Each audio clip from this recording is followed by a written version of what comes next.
Hey, Brian. Hey, Mark. How are y'all doing today? Good to see you.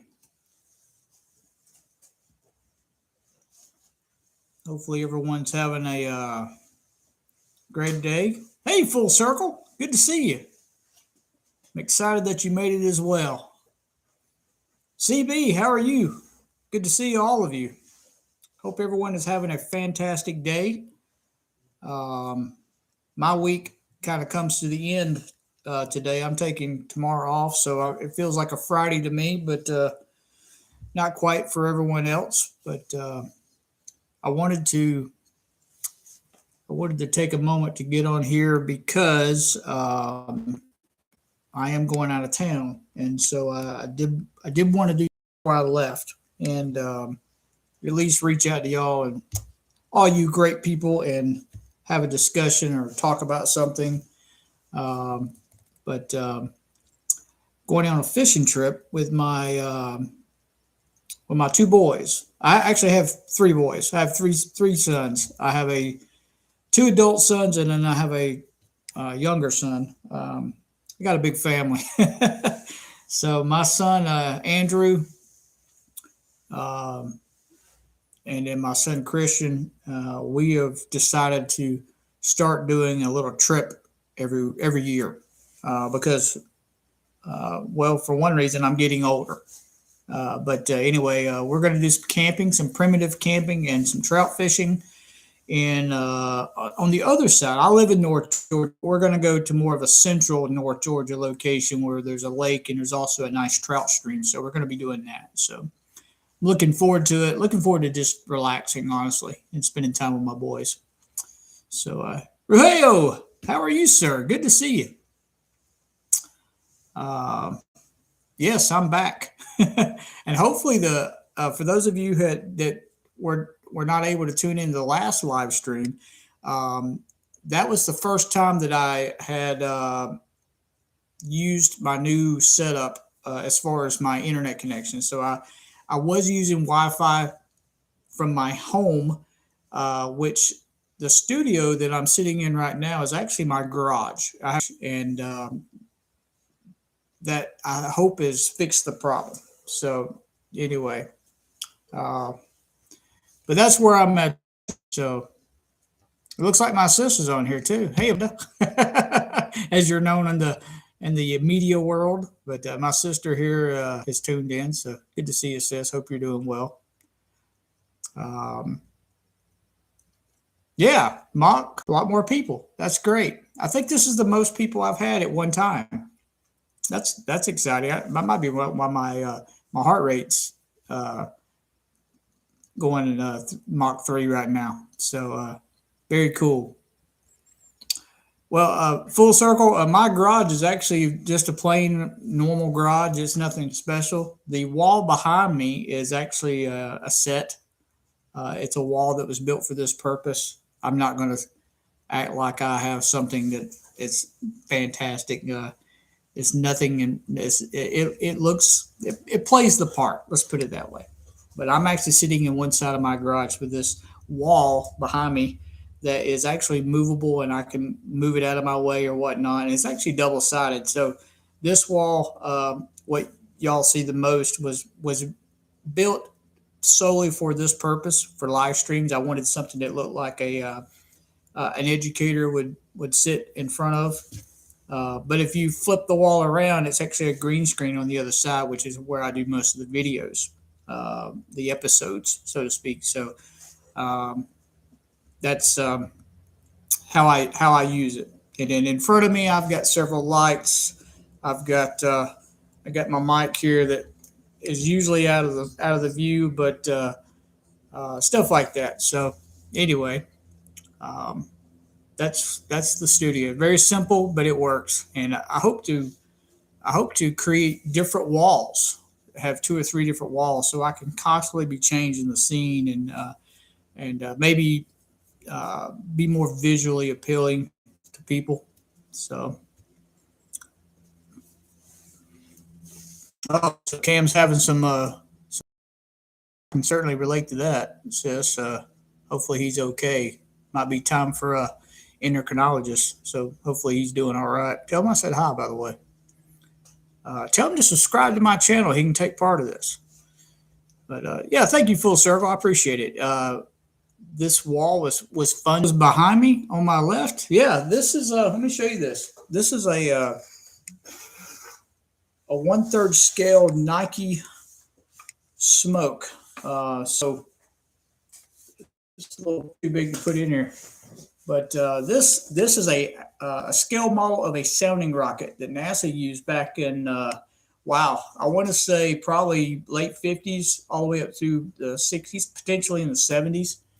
But what this rocket did was is before we really knew much about the atmosphere, they would launch this rocket and it would release smoke. And so they could see wind shear and different wind patterns as the rocket went up. So hence its name, the Nike Smoke. And it used the Nike booster stage, whatnot. And so this is a flying model. This does actually launch and fly. And it has a recovery system and parachute all down in there. But I'm going to make a video of this flying probably pretty soon. I haven't ordered the motor for it yet, but I'll try to get that ordered and take you all along with me to a launch. Be a lot of fun, I think. Brian, I tell you, ever since you made that video of the aviation fix, or excuse me, the aerospace fix neon sign, I have thought the same thing. I really enjoyed that. I got a kick out of that. I actually went around my house and was showing my wife and my kids. I was like, "Look, I'm somebody somewhere now. I've got a sign." But great job on that. I thought that was pretty amazing. And I actually considered that one time, but at the ones I was looking at, in order to get it exactly the way I wanted it, it was like $300.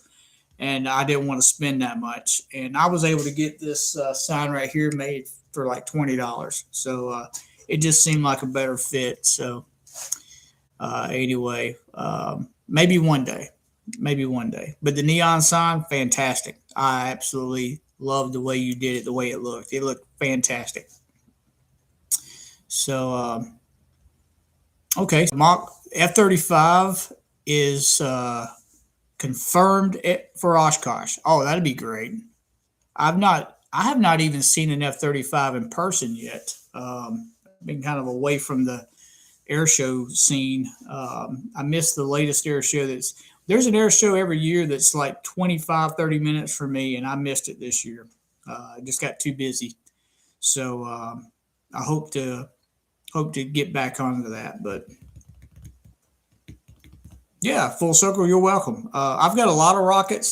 This is one of my kind of my mid-sized ones. I've got a half-scale AMRAAM missile, and I've also got a quarter-scale. I think it's quarter-scale Phoenix missile. I would show those to you, but they're actually in crates put up. So this was the smaller one that was a little bit easier to put here as a training aid, I think, as Mark calls them. Yeah, as a training aid. So we're going to get into some rocketry here pretty soon. We'll probably start it off with a launch, and then we'll get into some technical stuff like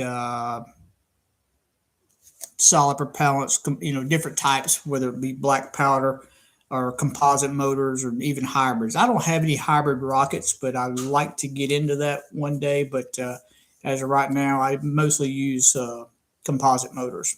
So we'll get into that. But I'm glad you like that, Full Circle. If you like rockets, stick around. We're going to definitely get into some.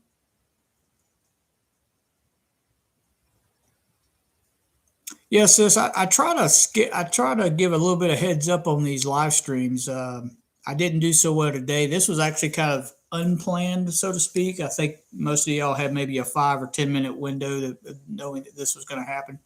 I'm going to get better at that. I'm going to start scheduling these more ahead of time because I think it gives people a better opportunity for people to chime in and whatnot and get become a part of this. But I just happened to get home from work at a decent hour and a decent time, and everything everything in the way just kind of worked out. So it turned out pretty good. But anyway, I'd like for Cam to join in. Uh, be a lot of fun.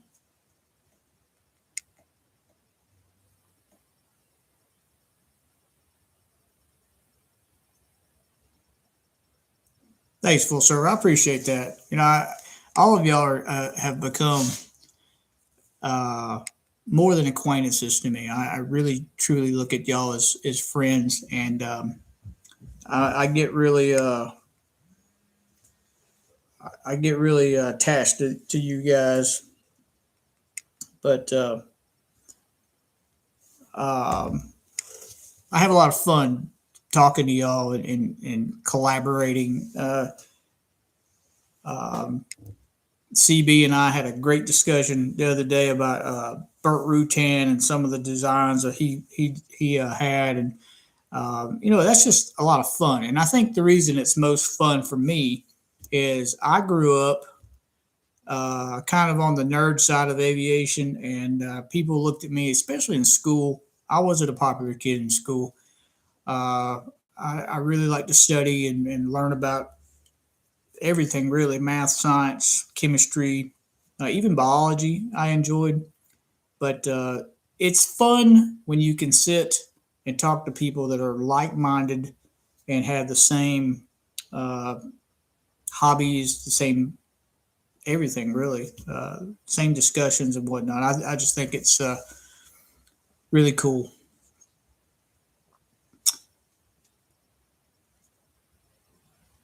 So the F-35 is extremely loud. Wow. So I'm when I think of loud, I think of the F-14. Some of you may not have been able to see the F-14 fly. I got to see it several times, and it would literally just shake everything. And it was it was a good thing though. It was a lot of fun, but that's what I always think about is the F-14. Just literally would just shake the ground as it passed by, and it was always such a fun thing to see fly.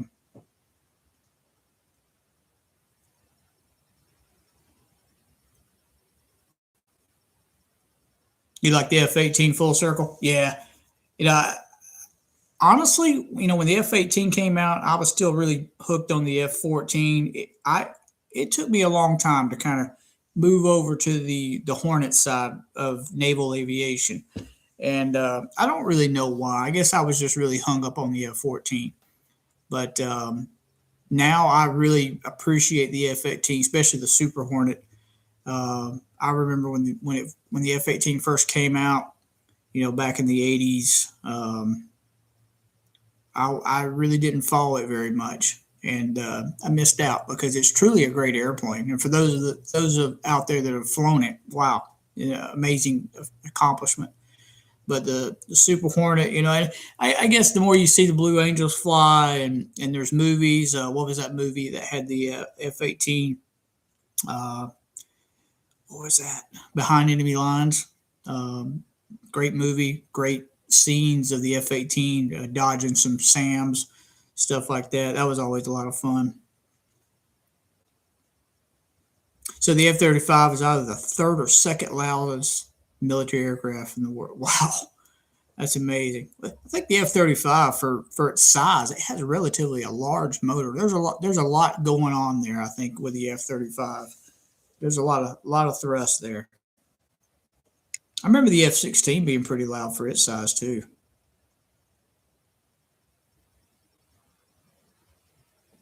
Oh, absolutely, Mom.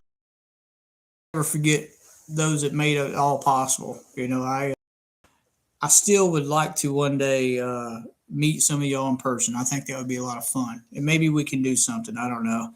I know a lot of you don't have. And this includes me. It's hard to travel. I've got a family. I work full time, whatnot. It's not just so easy to get in a car and drive somewhere. But I'm not sure where everyone's located either. But maybe we can work on something in the future where we can meet at some museum or something, and and meet and walk around and check out the airplanes. It'd be a lot of fun. Um, I'd get a kick out of that.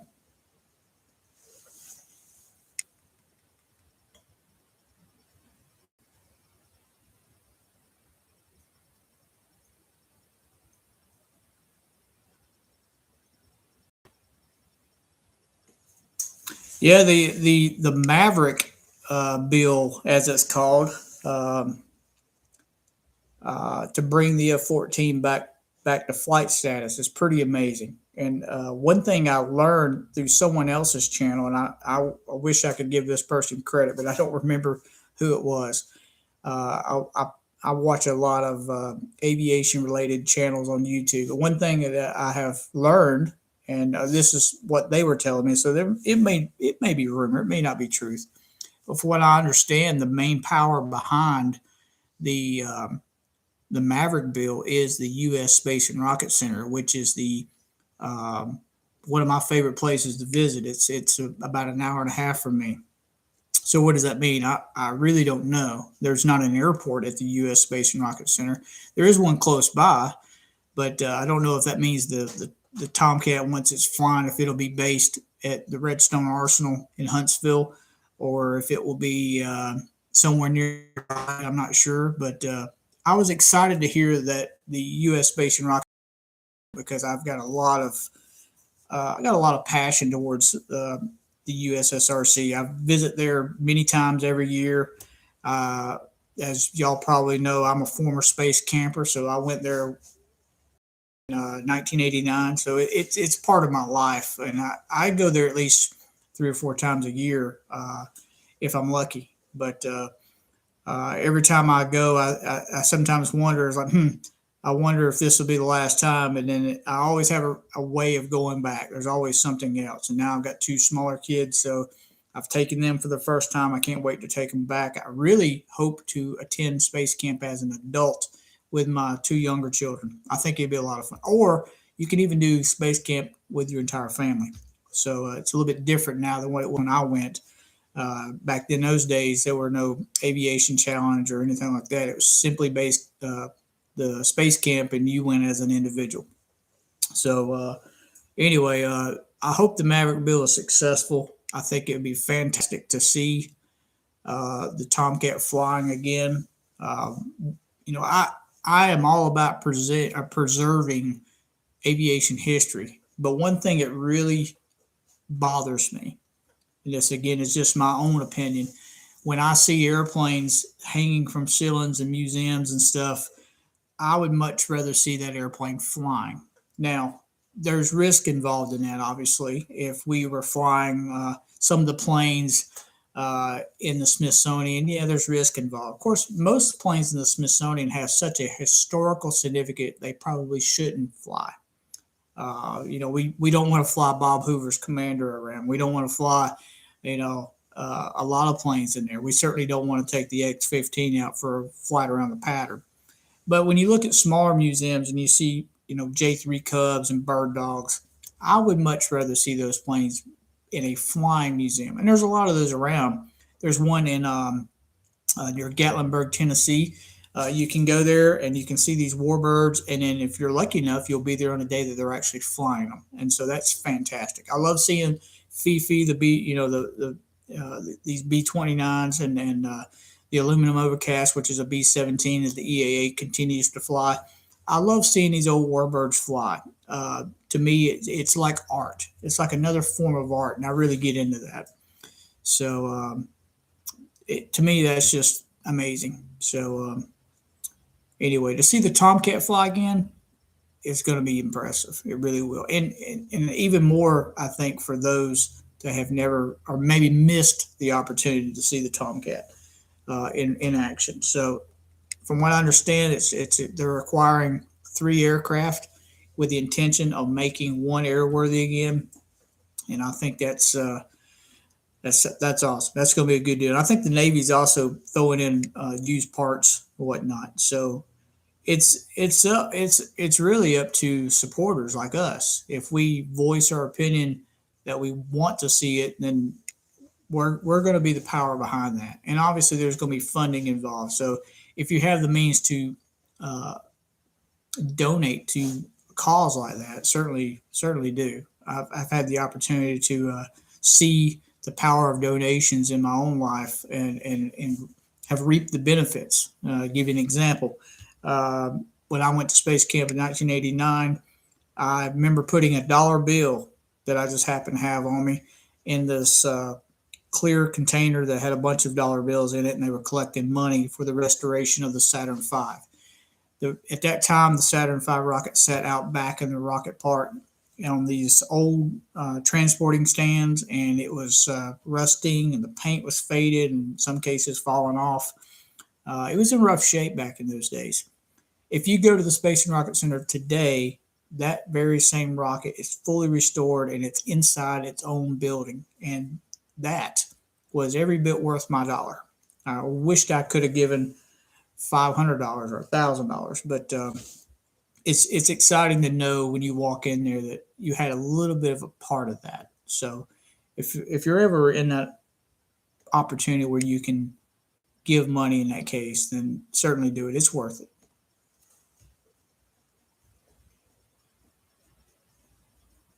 Oh, sis, you saw the Blue Angels? Yeah. The Joy and I and the kids went to. I'm sorry, let me rewind. My kids weren't even allowed then. Joy and I and Andrew went to Pensacola on a vacation one time, and we got down there, and I remember thinking, why is there so many people down here? And we got out to the beach, and you could hardly find a piece of beach to put a towel out on. People were standing, it was just amazing how many people. And right about the time I started thinking about, yeah, we just need to leave. The Blue Angels flew over, and when I say they flew over, they were literally right on the deck. They were maybe 10 feet off the water. So if you ever get a chance to go to Pensacola Beach and see the opening day of the Blue Angels, I highly recommend it. That was a blast, and we all still talk about that today.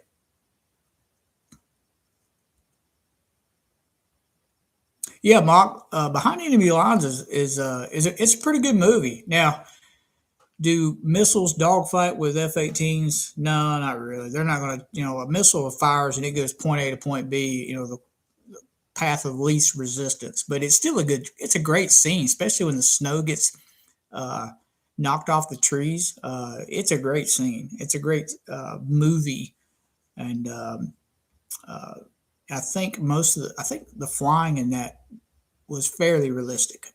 So maybe the missile part was not so, and the explosion of the tanks. I don't think a tank.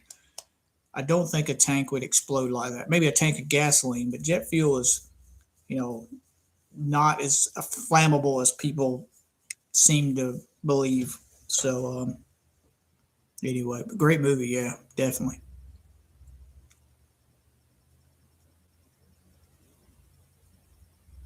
Yeah, I agree with you, Mark. It is crazy to sit back and realize what kind of aircraft we got flying today, and some very old. They're still flying and airworthy. I get really pumped up when I see planes that are, you know, 80 years old and they're flying. And I've gotten the opportunity to fly some really old airplanes and fly in some really old airplanes, and I've always been just amazed. Yeah, full circle. The B-52. Yeah, they're gonna hang some more engines on them. Yeah, it's a tough airframe. I think there's a couple aircraft in our arsenal these days that are just irreplaceable. The B-52 is one. Everyone knows the A-10 is just an airplane you cannot replace. I wish, Fairchild Republic is long gone. The aircraft manufacturer does not exist anymore. But I really wish that someone would just buy the rights to the A-10 design, if there is such a thing, and just decide, Grumman or not Northrop, but Lockheed. Someone just build the aircraft and maybe modernize it, maybe use new technology of manufacturing, make it stronger, and the newer engines are much more powerful. So Can you imagine a brand new A10 with a little bit of technology kick in the pants for from today's time? I think that would be an amazing aircraft. But again, we just keep we just we just keep updating and whatnot, and keep them flying. So I'm glad to see the B-52 still flying. I've had the opportunity to see a couple B-52s up close. Um, Great airplanes. Um, they're not as well. I remember the first time I saw B-52, I actually thought, "Wow, it's not as big as I was anticipating it to be." But yeah, it's still a larger airplane. It's more wing than anything. It's got a huge wing, but fun airplane. Oh, sis, you remember going to Huntsville? Yeah, I do too. I still got pictures of our visits there. Sure do. And it's funny if you look at those pictures and compare them to today, the place doesn't even look the same in some areas. Full circle. If you have the opportunity to go to space camp, I certainly recommend it. I'm happy to be an alumni there, and I still support space camp. I do more so just input these days. I provide input to. I don't work there, but I do provide input on things that I would like to see change or become more relevant, whatnot. Space Camp hasn't changed a whole lot over the years. I think it's time for a rewrite of the curriculum. Space travel has come a long ways since the 80s. Space Camp started in 82. So I think we need to get kind of maybe get with today's time and bring in some outside support. Bring maybe get some funding from SpaceX and Boeing. I know Boeing and Lockheed and I think Raytheon already support uh, the camp, but imagine going in there and to be in a full scale Orion spacecraft simulator. That's the kind of things I think today's young people want to see, not necessarily something from the 50s or 60s. So we have to be able to provide that experience. Now, when I went um, during the heyday of the space shuttle, everything was space shuttle, and it was like perfect. But now the exhibits are kind of dated. Um, the resources are dated. There's got to be a way of getting more modernized equipment and resources there to make the experience for young people today and adults, because there is an adult space camp. Uh, they have to be just as excited about it going in there today as I was when I went in, 35 years ago or however long it was. So I remember being blown away when I walked in there. I don't I still feel that way when I go there today, but I see so many avenues of updating and making it even a better experience for today's visitors.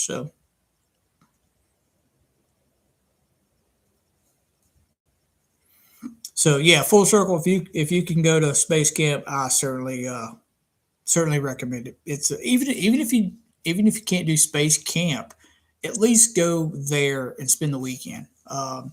Just tour the museum. You can do a lot of stuff there. There's a lot of great stuff there you can do. You can literally spend an entire day there. It's a lot to take in. And if you're lucky, you might find Homer Hickam walking around. He serves on the board there, so that's always my hope is to run into Mr. Hickam. Mr. Hickam, for those who don't know, he is from Coalwood, West Virginia. He was one of the original Rocket Boys that inspired the movie October Sky. So great movie, great person. I really hope to get to meet that gentleman one day. Oldest plane you've flown in full circle is a T6 Texan. That's a great airplane. If I had to say what was the oldest plane I've flown in, probably I'd have to guess between a couple of them because they're all around the same era. I got to fly in some early air coops. I've got to fly in some J3 Cubs. I've flown in a Stearman or flown a Stearman. Um, those are probably the oldest ones that I can think of off the top of my head. All those are like around the 40s. I'm not too. If I had to guess, I'd say the Aircoot was probably the oldest out of that group. But a lot of fun.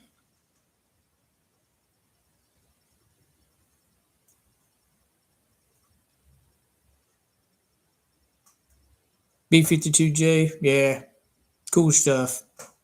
It's crazy when you get these airplanes and you're used to see it here at Alpha and Bravos, and then you get just like the C-130, the J and the K model, and it's like you can really tell how long these airplanes have been around.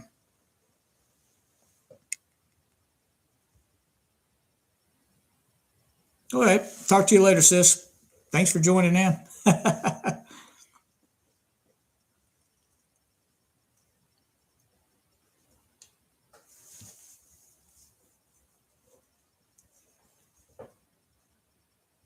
So what is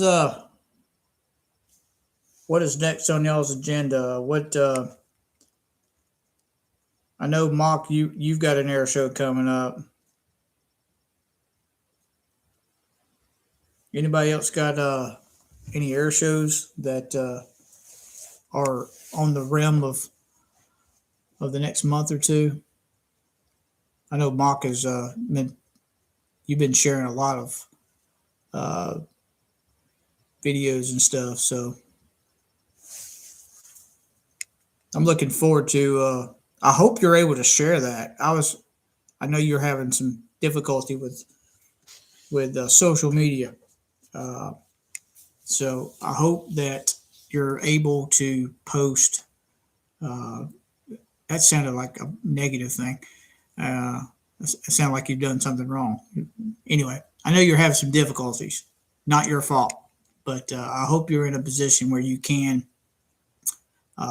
share your experiences at that show because that's going to be great. So May 23rd and 25th. Okay, that's not far away. So that's fantastic. I'm thinking about seeing if I can get some cooperation from some local airports about doing some videos on site. Um, I've got a couple airports around me. I kind of live in the middle of them, but thinking about reaching out to do some do some video, maybe even some live streams actually on site and on the facility. Maybe get some interviews. Do more than just sit here in front of this wall. But okay, so June the 4th through 7th will be your home air show. Okay, awesome. What about you, Full Circle? Any shows coming up? Brian, what about you? Any air shows coming up in the great country of England that you're going to get to attend to this summer? Hopefully, hopefully all of y'all will get to see some airplanes.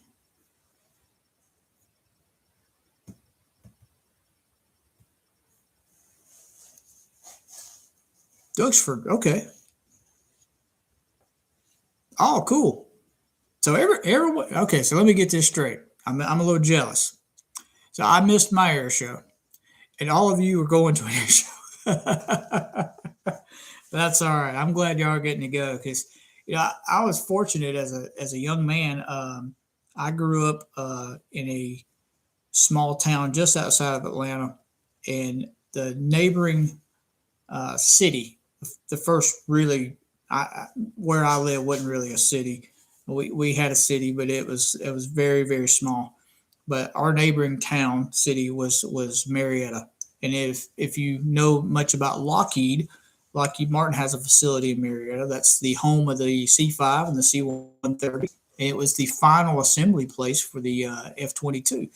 So as a young man, it's Dobbins Air Force Base, had an open house every year that was free, and it was just super cool. You got full access to a Air Force base for free, and you got to see everything. And so it was very broad because uh, aside from being an Air Force base, there was also Naval Air Station Atlanta on the same uh, piece of land. So you got to see everything. The Navy would bring all kinds of aircraft in, probably from Pensacola.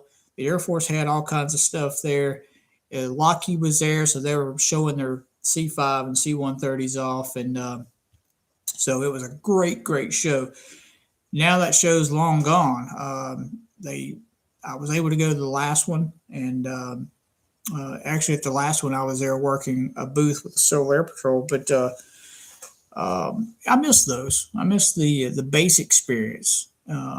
It was a lot of fun to be on a military base with that.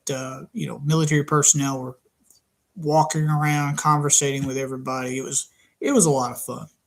So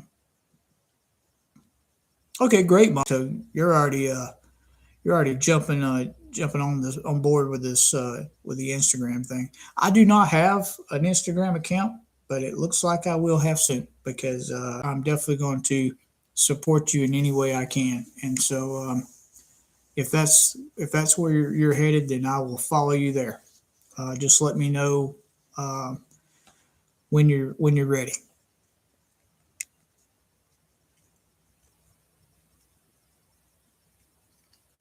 Okay, so you're gonna work on a new logo. Okay, I got you. Yeah, I had the YouTube logo right here. You still kind of see the red square. You can actually see it better from the camera than I can here in person. But um, I was advised to remove it because it actually infringes on. Again, this is just someone telling me this, so I don't know. But I was told that I could potentially be infringing on copyrights for YouTube. So trying to keep the peace because it seems like that's difficult to do sometimes to make everybody happy. Uh, I essentially just removed it. Well, I didn't really remove it, as you can see. There's still a red square. But I think what I'm going to do in the future is I'm going to place an American flag over it, just to denote where I'm from, whatnot. And I've also talked about the idea of lining the circle around the logo with flags from countries of followers. So, because I know some of y'all are from different countries, and so out of respect uh, for for those and in appreciation of those, I would like to add those to the logo. So that's something I'd like to do here in the future.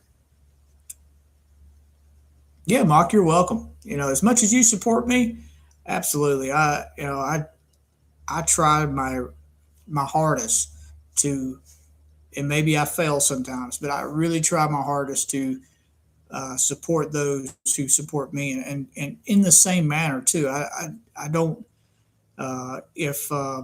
if I've noticed someone's always on my live streams, then I'm going to do my best to be a part of their live stream, even if I can't stay but just for a few minutes. And there's been a couple of times where I've gotten on Mike's live stream and explaining to him, I was like, hey, I can't stay on here. I'm in the middle of doing something, but I just wanted to say hi and give you a thumbs up and whatnot. But I do purposely try to support those who support me because without y'all, I would be nothing. So this channel is not going to grow either without y'all. So I appreciate that.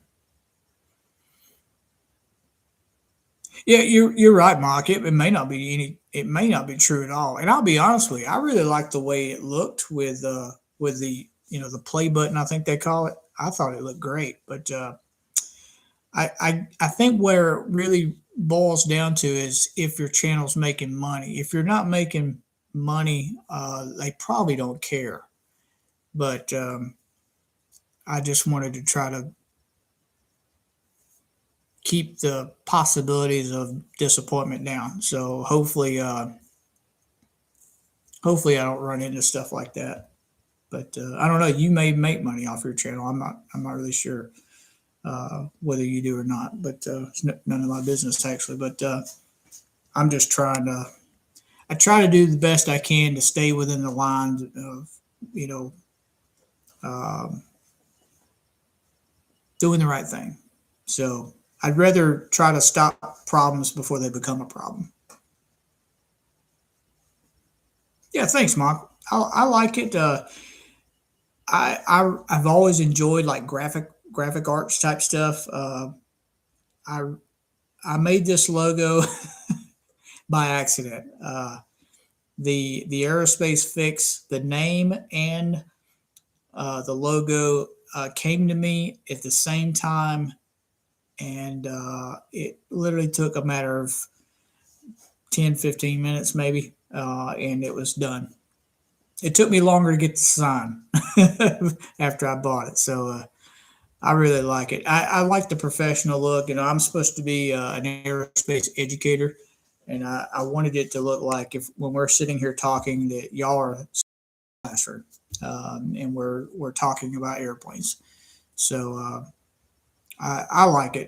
It's one of I'm also one of those kind of people that I may like it today, and then like 2 weeks later, I'm like, oh, I wished I had done something differently. And so far, and this channel's existed since September of last year. So far, I have not wanted to change this logo at all. So I'm going to do my best to keep it. It may get updated over the years, but uh, I don't know. If it works, it works. Uh, don't fix it if it's not broke, I guess.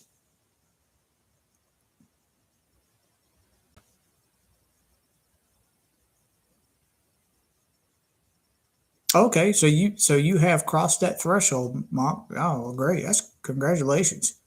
I'm I would like to get to that point. I'm not. It's not a goal of mine. I think my goal with this particular channel is just simply to reach the world and teach people about anything that I may know about. And I don't know everything, so sometimes I'll learn something just to be able to share it.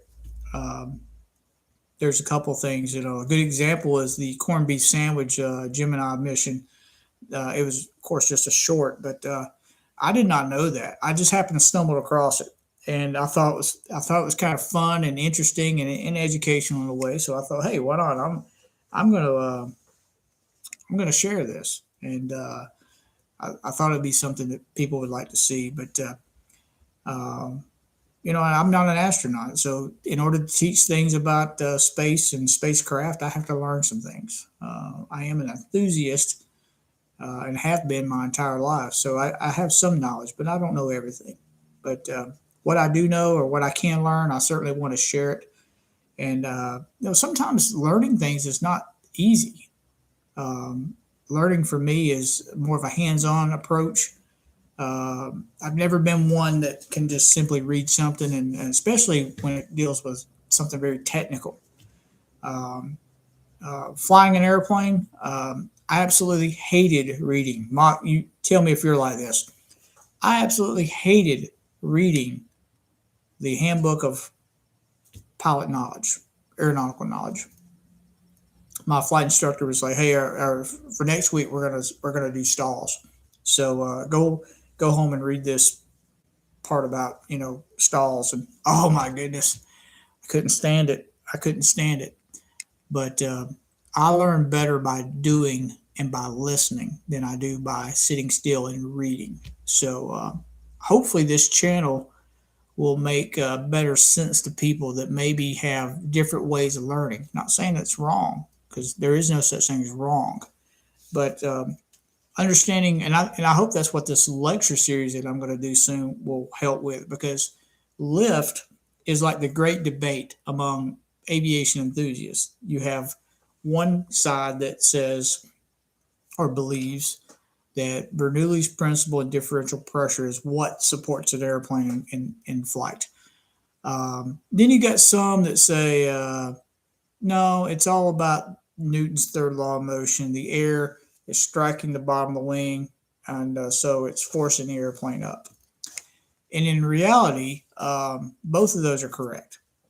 I've gotten in some hard debates, even with a college professor, over a live stream, not a live stream, but a kind of like a video conference type setup, but had a very hard disagreement of how Lyft is created. Uh, my opinion, and I think the opinion of most people, is that they're both happening at the same time. Bernoulli's principle and Newton's third law of motion are acting on the wing at the same time, along with some other lesser known principles, such as the Cutta condition and the Candela effect. So all that is going on at the same time. It's not a singularity. It's not one thing that's going on that creates lift uh, for an airplane. It's a teamwork, so to speak, of many different things.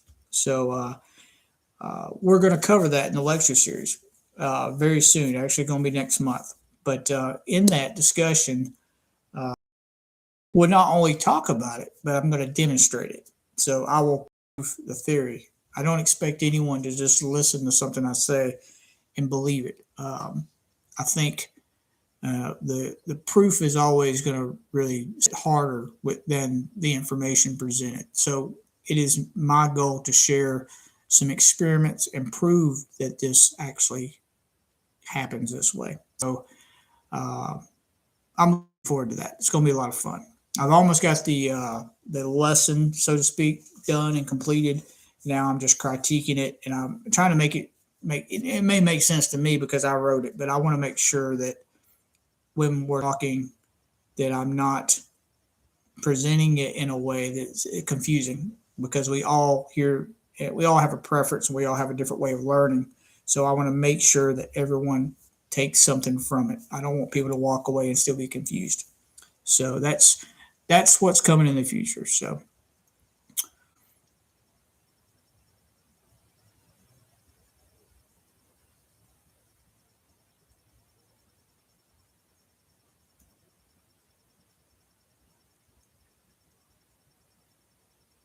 yeah, full circle. You're welcome.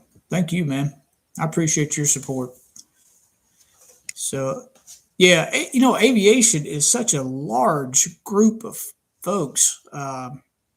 Trying to come up with something that's just unique is almost impossible. And so, my biggest thing with my logo is I wanted to not just show that we're talking about aviation. Aviation is just a branch of aerospace. And some people think when I say aerospace, I'm talking about space flight. It's not. So, aerospace is everything that flies within the Earth's atmosphere and out of the atmosphere. So, we're talking about everything from paper airplanes and kites and RC airplanes to RC helicopters, real airplanes, model rockets, high powered rockets, real rockets, missiles, everything, spacecraft, space stations, satellites, you name it. We will, if it's in the air, we will talk about it. So in order to capture that, the only thing I could think of is like, well, okay, we're going to have an airplane, we're going to have a rocket. The rocket's a little darker than I really wanted it to, but I guess if you get close enough to it, you can see that it is a rocket. And then obviously the Earth and the space kind of just set the theme. So it all worked, I guess. But yeah, I think the flag thing would be kind of fun too, because I hope to one day to be able to circle this entire logo with flags from all over the world. I think that would be fantastic. I really would get a kick out of that. Not just because it shows that the channel has grown it, but it's proof that I have reached people, and hopefully through that experience they have learned something. Because that's my goal. My goal is not to make money. I'm fine making my money at my full time job. This is simply a passion of mine to simply reach people and share knowledge and have fun doing it. You got to have fun. If you're not having fun doing this, then there's no reason to be doing it. So, Mark, you're a lot like me. Reading is just I don't discourage reading, but I'm much more hands-on. In my past career, working in aviation maintenance, working as an electrician, working in quality now, everything's more hands-on oriented. So I appreciate more of a hands-on approach to everything. I want to be able to put my hands on a model. If we're talking about stalls, then get I would much rather get this model and talk about the angle of attack and airspeed and flow separation on a model airplane than I would be to read a book about it. So I read a book about uh, aerodynamics at the supersonic level, and I couldn't even get through it. I was like, no, this ain't gonna work. I need to be able to visualize. I'm reading about shock waves forming on the surface of a wing. I need to see that. I need to see how it looks, what it does. I want to see the disturbance of the shock wave. So it irritated me. But anyway, I hope that listening to me is not the same as reading a book, and that's why I really like all these training aids parked around me. If we're talking about rocket airplane engines, well, I got a part of an airplane engine over here. Avionics, I've got a couple pieces of avionics. I've got a tons of books up there. I always forget about this little guy. This is my little Honest John rocket uh, missile, technically, but another flyable rocket that it's really cool. I really like this one. But you put like a B64. We'll talk about what all that means one day. Put like a B64 or C63 motor in this thing, it is gone. Good luck at trying to find it. I probably should have painted it bright orange and not green. But anyway.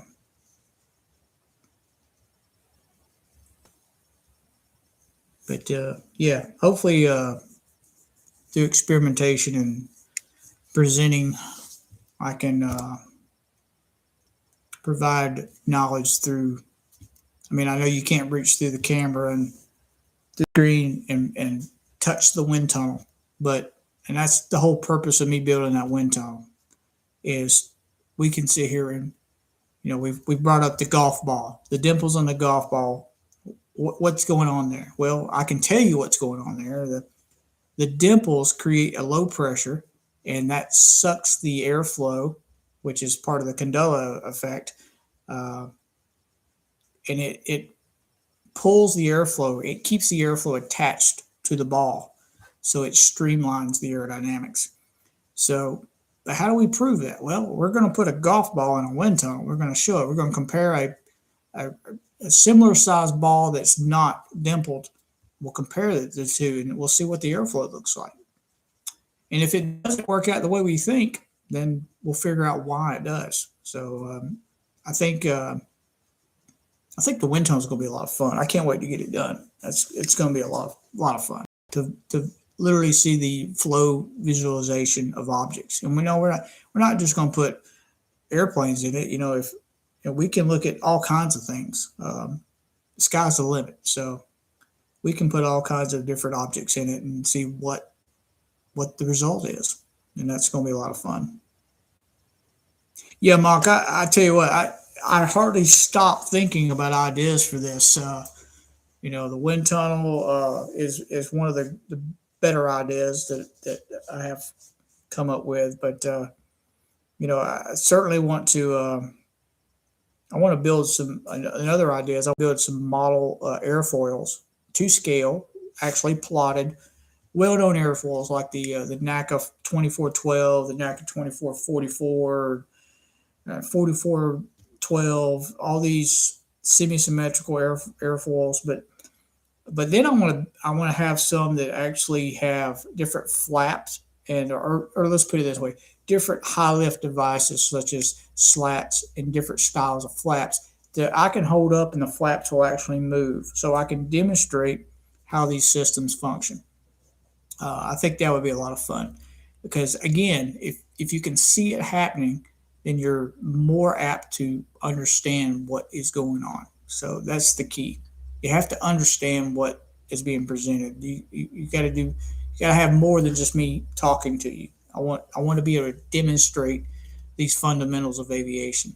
And same thing with even avionics. We can sit here and talk about airspeed indicators, but this is not a airspeed indicator out of a Cessna. By the way, this is out of a jet.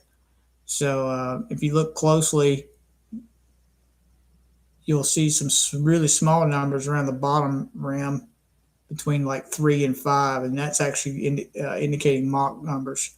So not it's like it starts at zero point 0.6 Mach, zero point 0.7, zero point 0.8, zero point 0.9, and then it you know it shows Mach 1. So anyway, but how do you read these things? Well, that's part of my next video is how do you read flight instruments? Mach, you're you're already flying, so you know how to read an altimeter, but not everybody does. Altimeter is read similar to a clock. So I want to be able to just not just say that, but I want to be able to hold up one or at least have a picture of one and demonstrate how we read it. What do all the colored arcs on the airspeed indicator mean? What does the white mean? What is the green? What is the red line? The red line means a lot more than don't cross. That it is the never exceed speed, but that long before you get to that, the maximum maneuvering speed or the end of the yellow arc, which is if you move outside that, you're really more likely you're going to damage the aircraft you're flying in. So this airspeed indicator, maybe I can find out because it does have a trace this back and see possibly what it was used in. I'll see if I can research that and I'll get back to you on that one. But I really don't know. But it's certainly something that could be very fast. Be cool if it was something like but how cool would that be if I researched this and found out it came out of like an A10 or something? That'd be kind of cool. I'm pretty sure this is not military. There's no mil spec or anything on it. So this is probably something that came out of I don't know, maybe a twin turboprop, something like that. But this was something that my dad had, and when he passed away, I took all this stuff and just use it for stuff like this now. But anyway, yeah, I wish I don't as of right now, Mark. So maybe I can figure that out. I think it'd be kind of interesting. I don't know why I've never thought about that. If CB is still on here, he gave me a fan idea, and I thank you so much for y'all's constructive ideas. That helps me a lot. I'm never going to get mad. I promise you. You can email me and tell me what is on your mind, and I'm not going to get mad. It only helps me be better if I'm listening to what you're saying and responding. Now, am I going to agree with everything? Probably not, but I'm certainly going to read it. I'm going to take it and definitely consider it. And some of the ideas that CB has shared with me over a great email, by the way, CB, great, really great email. I've already considered and already put in motion. And one of those is talking. We went from wooden fabric to mostly wooden fabric with some aluminum, and then we kind of moved over to during World War II in the areas of aluminum aircraft, aluminum structures, and now we're more into composites. And I lived during the time where we went from aluminum to composites, and I thought it was an amazing area. So I think it would be cool to feature in a detailed video of where we came from. Like with the navigation, we started with a map on our knee board. And actually started before that. We were just looking outside the airplane. Oh, there's a tower. There's a tree. I remember that field that has a one tree in the middle, following a river, following a road. And we got into charts, and we got into VOR, and then we, evolved all the way up to GPS. So we can do the same with aircraft structures. How we went from aircraft made like the Wright Flyer in the early 1900s, where we have spruce wood and a polyester fabric, and we get to. I've got to find time to finish the video about instruments first, but any aircraft I'd like to see in particular, I tell you what, hmm, it's really hard for me to say. Uh, just throw out an airplane. Said this is what I like to see. I like them all really. One thing I like about going to places like Sun and Fun. I have not been to an Oshkosh yet, but Sun and Fun was interesting because you're around all these experimental aircraft, and every year there's an airplane that you've never seen before, some sort of experimental home built kit or something that just blows your mind. I really enjoy that. But as far as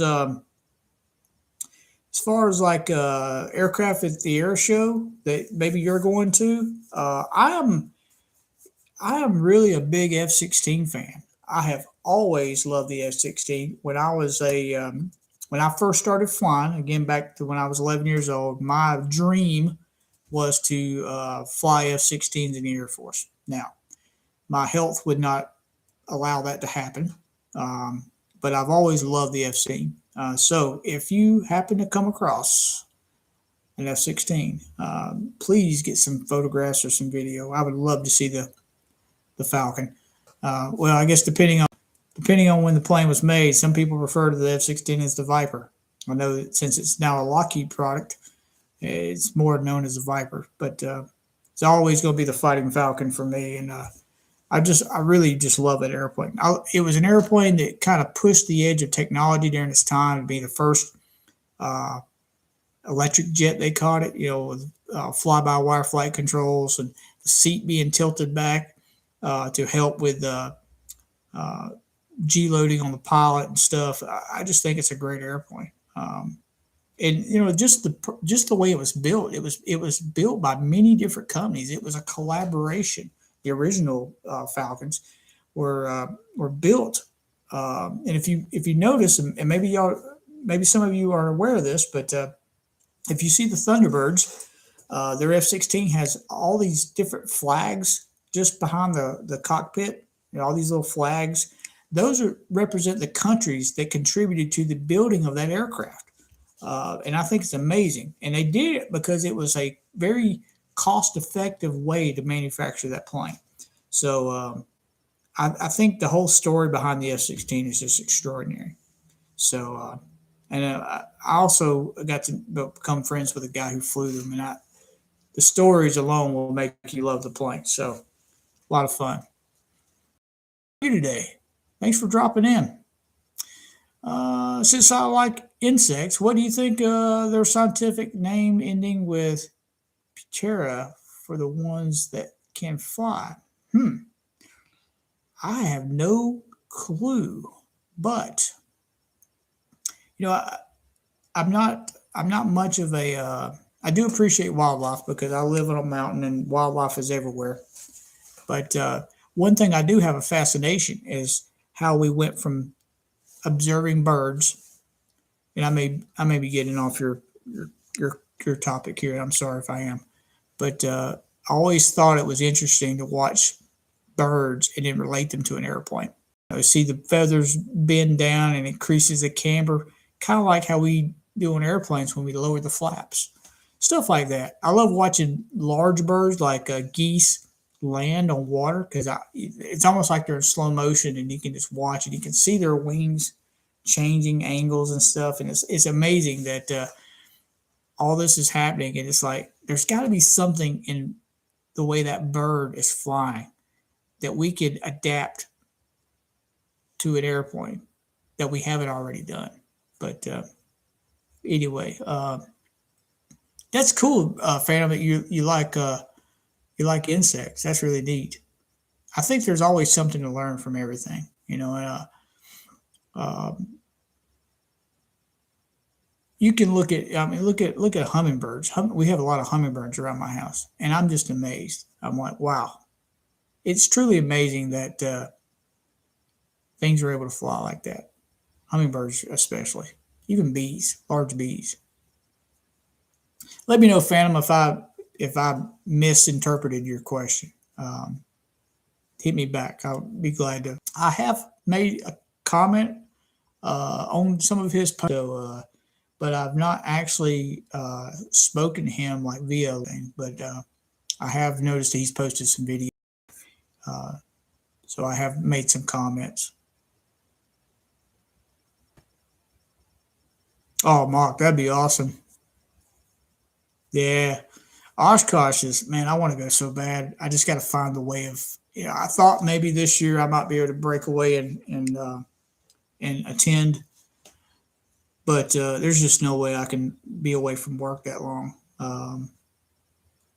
Things are just so busy where I work right now. So I'm actually in the role of six different people, and so I'm a little stressed, but but I'm staying afloat mainly because I got some great people that help me out and great coworkers. I got a good team too.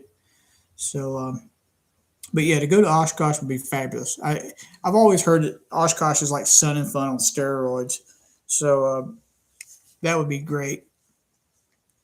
So, oh yeah, thanks, Mark. I appreciate it. I look forward to that. You know, hopefully you'll get to see some. Here's one thing I learned when I went to Sun and Fun one time is I was so into the airplanes, and I was just like, I was bouncing from airplane to airplane, looking at all the static displays and stuff, and then, of course, all the experimental airplanes that I've never seen before. And I'm looking at all those, all the new Glass Air kits and Lancers and all this really cool experimental stuff where they took. I remember that they took a Cessna 210 and put a turboprop, put a PT6 engine in it, and I was like, whoa! I love the Cessna 210 Centurion. It's a great airplane, and to have that airplane with a turboprop uh, power plant, stuff like that blew my mind. But one thing I did not think about at the time that I have thought about since is out of all those airplanes I'm looking at, thousands and thousands of people there, who am I walking past? Who have I walked past that maybe I should have had a conversation with? Did I walk past Burt Rutan by chance? Who knows? Maybe I did. I don't know. But when you're there and you're looking at an airplane mock, just look over at the person beside you that's looking at the same airplane and just start a conversation. What do you think? What do you think about this? Because it's probably one of the greatest experiences I think in aviation is to share that experience with another aviation enthusiast. So I encourage you to do that. Anytime you go to an air show, just strike up a conversation with a complete stranger. Hey, what do you think about this design here? What do you look at? Hey, do you think the it's a common question. Who do you like better, the Thunderbirds or the Blue Angels? That'll definitely get some people started. But if you're in an experimental aircraft show like Oshkosh or Sun and Fun, the sky is the limit. I mean, you're probably walking among some of the greatest minds. Think about it. You're probably walking among the greatest minds in the world when it comes to aviation. Wow. I mean, think about it. You could be walking among aerospace engineers. Now, I think I typically just assume, all right, everybody's a pilot. But that's not the case. You got people that are aerospace engineers, astrophysicists, pilots. You got people who are not pilots at all. They're just people who drove in off the street and just wanted to see what's going on. But I mean, there's people from all over the world. Actually, there are people that go to Oshkosh. I hear that fly in from other countries, which is fabulous. But they're there for the same reason, the love of aviation. But don't tap into some people's minds. I think you'll be really blown away by who you meet. And you may start off by saying, hey, I'm such and such, and I'm a student pilot, and that person is like, hey, I'm Burt Rutan. I design airplanes. I would absolutely fall out if I found myself standing in the same vicinity as Burt Rutan and was able to have a conversation with him. Imagine how it would be for me to share the airplane that I designed in high school with Burt Rutan. So, wow, I that would be incredible. But um, that'd be a lot of fun. Have I? I know I shared my airplane design with with a CB. Mark, have I showed that to you? And Brian, I'm not sure who's still with me. Phantom, if any of you are still with me, um, I've got a model of it that I can share with y'all if y'all like to see it. It's not a finished model, but it gets the point across. It's kind of odd. You want to see it, Mark? All right. Let me uh let me step over here. Stay with me. I gotta walk 10 feet to go get it.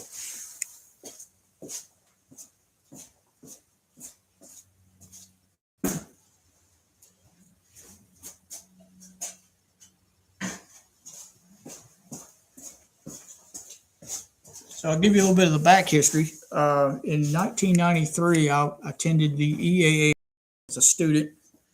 One of the greatest experiences I ever had. But in that experience, I got to learn about some composites, and I came home and I designed this. So this is a 1/48 scale model of what the real one would have been. Pretty interesting design, huh? It is a tandem wing. Um, Good, Brian. I'm glad you're still hanging out. But this is a twin turboprop, twin boom, tandem wing design that was greatly inspired by the likes of Burt Rutan, who's the king of canard aircraft. But this air is built completely out of wood. The propellers are plastic, and they were 3D printed by a young man in California, I believe, where I got them. But anyway, neat little airplane. I hope to get it finished and painted. I built this about, I don't know, 3 or 4 months ago. But the airplane itself on paper was designed back in 1994. I may do a lecture about this airplane because I have a stack of papers about this thick of all the calculations I made to make this possibly flyable. But maybe we can put this in the wind tunnel. But we'd have to do it without the propellers because the propellers not moving would be a lot of drag. But so something like this in 1993, 1994, I think was mind-boggling. And I've purposely not shared this with many people over the years. And recently I realized that I should share this with people. I guess I was worried when I was young that if I ever did something with this, somebody could do it quicker and steal my ideas and my thoughts. I'm not really worried about that anymore. But anyway, interesting design. Different plan forms, got a swept forward aft wing with a tapered trailing edge forewing. Just a wild looking design, but it this was probably one of the greatest accomplishments of my life, honestly, other than being married and having a family and working for a great airline. But this I'm very proud of. So I'm very happy to show y'all this. I sit sometimes out here and just stare at this thing. I'm like, And I've had some people comment that I have showed it to that I should build an RC airplane from this design and further test it. And maybe I will one day. I don't know. Maybe I will. But anyway, I'm glad y'all like that. I'll share more about that plane. Maybe I will do a lecture about that. We can do a lecture about aircraft design. We can walk through the design of this airplane. Now, I will say this. This airplane design is nothing like designing a Cessna or a conventional airplane with a conventional tail with that we think of in airplanes. This is extremely complicated. I had to learn a lot that I didn't know. And this is before the internet and before a lot of books were written. Even today, there's not very many books or publications or information about tandem wing airplane design. So a lot of this was by trial and error and the math. Wow, a lot of math. Didn't have anything but my hands and a calculator back in those days, but um, there's a lot more that goes into a tandem wing airplane than a conventional airplane design because balance is everything. So you got two wings creating lift rather than just one. So you have to determine the balance of those two wings and also the controls. So on this particular airplane, um, this airplane had flaps here as well as flaps here. You cannot have a tandem wing with flaps on one wing and not the other. They have to work together. So flaps and elevator are up here in the same control surface, and flaps were nearly full span here. The outer edge of the entire wing here had a little bit of tilt. So instead of having ailerons, the entire wing would kind of move. And I realized through calculations that that actually reduced a lot of adverse yaw in the bank and also eliminated a lot of drag. So for that, that's another thing that's never been done. So, but the swept forward of the aft wing actually shifts the mean aerodynamic chord forward, which helps offset the CG because of the weight of the engines. So now these engines were, I modeled this around the Pratt PT6. It's one of my favorite engines. I love the Pratt PT6. But they're not very heavy engines. I think those engines undressed, which means without the generator and starter and all the accessories, they're only like 300 or 400 form of a wing from a straight wing to slightly improves the performance of the airplane. So a lot of fun, a lot of fun. So anyway, I'm glad y'all like that. Well, we are an hour and 20 in, and I really wasn't expecting to spend about 30 minutes with y'all, but I get carried away. So I guess I'm going to get off here. It's about dinner time, but I've enjoyed it as always. Thank you again for everything y'all do. I appreciate y'all tuning in and taking part in this. Appreciate the 3 likes. I wish we would have held on to like the 8 people that we had earlier, but y'all tell me if y'all think I'm thinking wrong. But when I see 8 people join in the beginning and then we're down to 2 now, 3. Sometimes it makes me feel like I'm doing something wrong. How do I capture those views? Maybe I'm not interesting enough or something. I don't know, but I like to be able to. I like to say that they're probably just passing through. They don't really know what the channel's about. They're just passing through and whatnot. But I I don't know. I'm trying to figure out a way of capturing people's attention, and sometimes that I think for me as a person is not the easiest thing to do. So anyway, maybe I'm just overthinking things. But anyway, always a pleasure, guys and ladies. If there's, I think my sister's gone, but it's hard to tell with screen names sometimes and handles who's a guy and who's a gal. So I try not to use those words because I don't want to offend anybody. But always appreciative. Thanks for everything y'all do. Even if you think you don't do a whole lot, I promise you, you do a tremendous amount. I simply just enjoy y'all tuning in and we talking. But y'all have a great weekend. I won't be posting anything until next week because I am going to a place where there's no phone receptions. I'm simply going to be primitive camping on a mountain and trout fishing over the next 3 days. So I will have no cell phone, no nothing.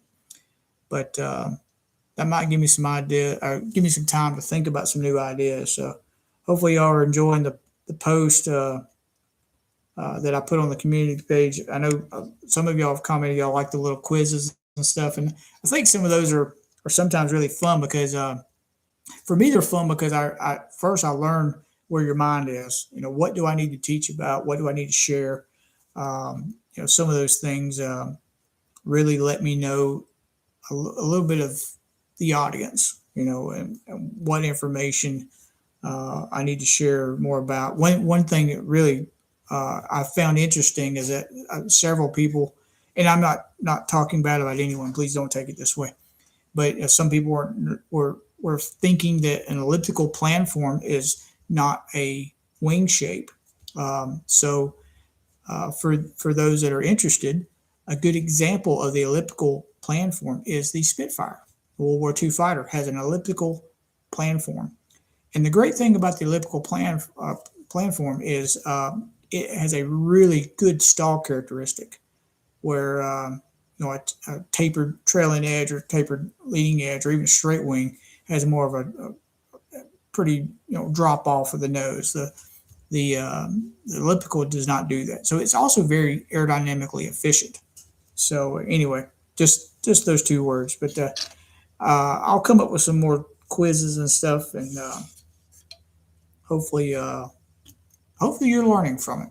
That's the main goal. Hopefully that if someone chose the elliptical and it tells them that it's not the right answer, then they'll remember that and try another option and maybe figure it out. But I hope y'all enjoy it all. But